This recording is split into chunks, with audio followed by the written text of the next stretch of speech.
A Missa das Sombras, de Anatole France. Eis o que o sacristão da igreja de Santa Eulália, em Neuville-Dumont, me contou debaixo da latada do cavalo branco, numa bela noite de verão, bebendo uma garrafa de velho vinho, a saúde de um morto muito abastado, que ele havia enterrado honrosamente naquela manhã mesma, sob um tecido cheio de belas lágrimas de prata. Meu finado e pobre pai, quem fala é o sacristão, foi, em vida, coveiro. Era de humor agradável, e isso, sem dúvida, decorria de sua profissão, porque se tem reparado que as pessoas que trabalham nos cemitérios possuem espírito jovial. A morte não os atemoriza, absolutamente. Jamais se preocupam com ela. Eu, que lhe estou falando, senhor, penetro no cemitério, à noite, tão serenamente quanto no caramanchão do cavalo branco.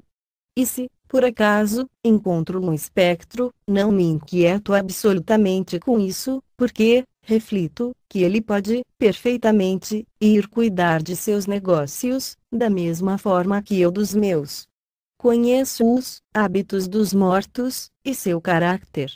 Sei, a tal respeito, coisas que os próprios sacerdotes ignoram.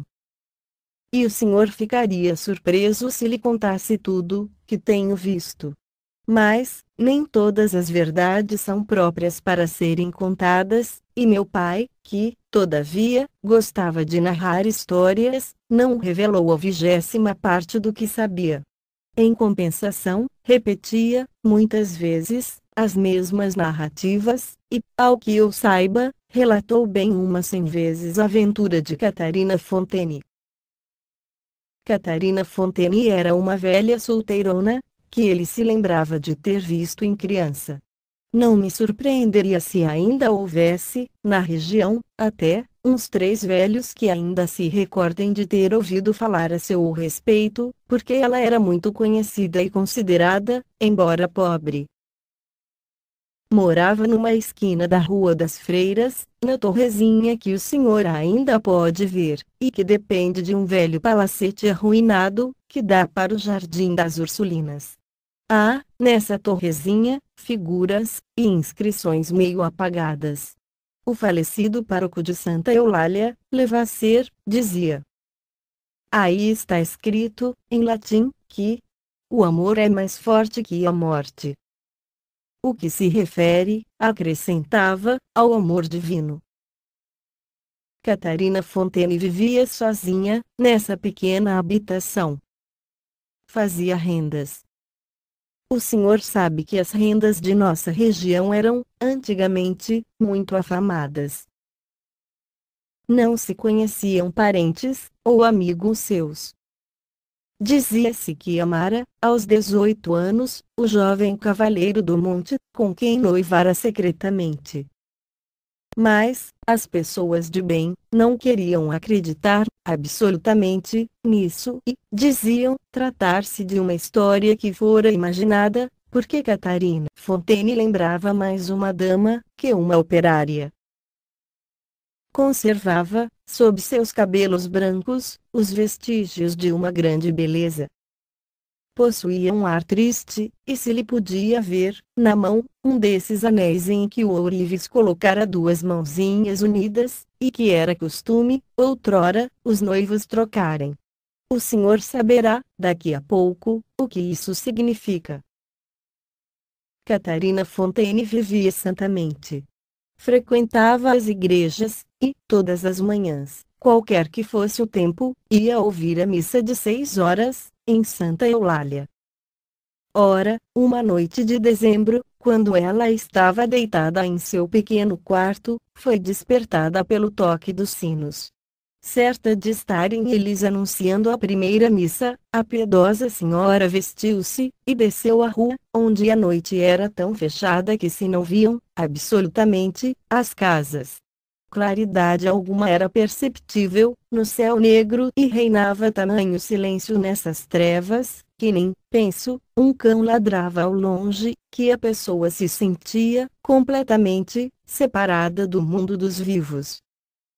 Mas Catarina Fontaine, que conhecia cada uma das pedras onde pisava, e que podia ir à igreja de olhos fechados, alcançou, sem dificuldade, a esquina da Rua das Freiras com a Rua da Paróquia, no ponto onde se ergue a casa de madeira, que exibe uma árvore de Jessé, esculpida numa volumosa trave.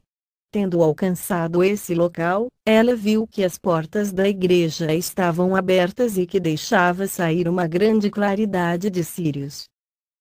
Continuou a caminhar e, tendo entrado, encontrou-se numa reunião que enchia a igreja.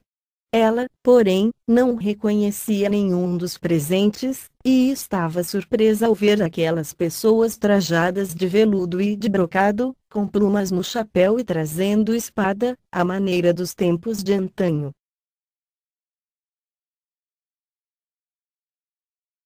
Havia senhoras que seguravam longas bolsas de castão de ouro e damas com toucados de nadas, presos com pente em diadema. Cavaleiros de Luís davam a mão a essas senhoras, que escondiam atrás de leques um rosto pintado, do qual só era visível um sinal no canto dos olhos. E todos iam colocar-se em seu lugar, sem o menor ruído, e não se ouvia, enquanto andavam, nem o som dos passos no lajedo, nem o roçagar dos tecidos.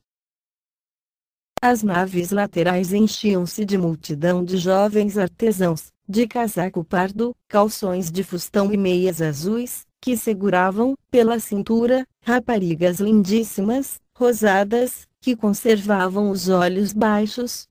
E junto às pias de água benta, camponesas de saia vermelha e corpinho de otar, sentavam-se no chão, com a tranquilidade dos animais domésticos, enquanto uns mocetões, de pé, atrás delas, alavam os olhos, rodando o chapéu nos dedos. E todas aquelas fisionomias silenciosas pareciam imobilizadas para sempre, no mesmo pensamento, suave e triste. Ajoelhada, em seu lugar costumeiro, Catarina Fontaine viu o sacerdote caminhar para o altar, precedido por dois acólitos. Não reconheceu nem o sacerdote, nem os ajudantes. Começou a missa. Era uma silenciosa missa, na qual não se ouvia, absolutamente, o som dos lábios que se agitavam, nem o rumor da sineta agitada inutilmente.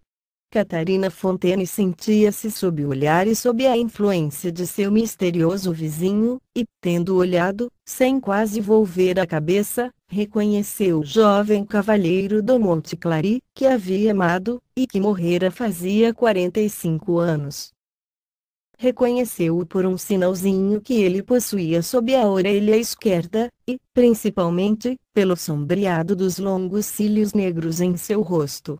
Vestia o traje de caça, com botões dourados, que ele usara no dia em que, tendo-a encontrado no bosque de São Bernardo, roubara-lhe um beijo. Conservava sua mocidade e seu